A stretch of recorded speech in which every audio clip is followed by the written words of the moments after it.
কষ্ট পেতে হবে না?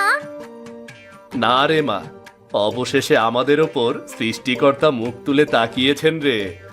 আমাদের সংসারে আর কোনো কষ্ট নেই রে।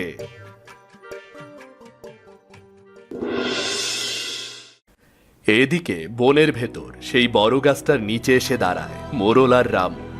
রামুর হাতে মস্ত বড় এক কুঠার। তাকিয়ে আছিস কেন? তাড়াতাড়ি গাছটাকে কেটে ফেল।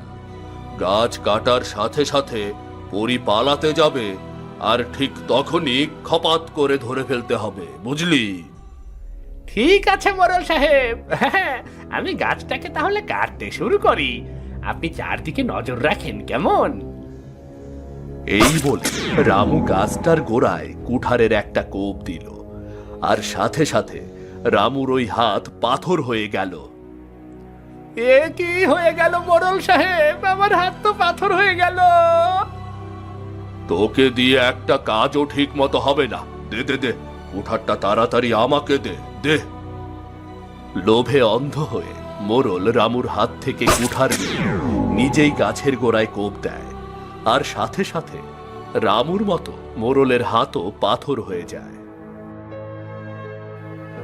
হায় হায়, এ কি সর্বনাশ হয়ে গেল আমার! আমার হাতটাও তো পাথর হয়ে গেছে।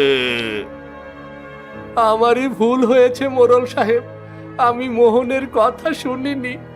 মোহন বলে দিয়েছিল যেন আমরা এই গাছের ক্ষতি করতে না আসি, তাহলে অনিষ্ট হয়ে যাবে আমাদের। মোহনের কথা সত্যি রে, আমাদের অনিষ্ট হয়ে গেল রে, সর্বনাশ হয়ে গেল। এসব কিছুর জন্য দায়ী আমাদের লোভ রে, আমাদের লোভ।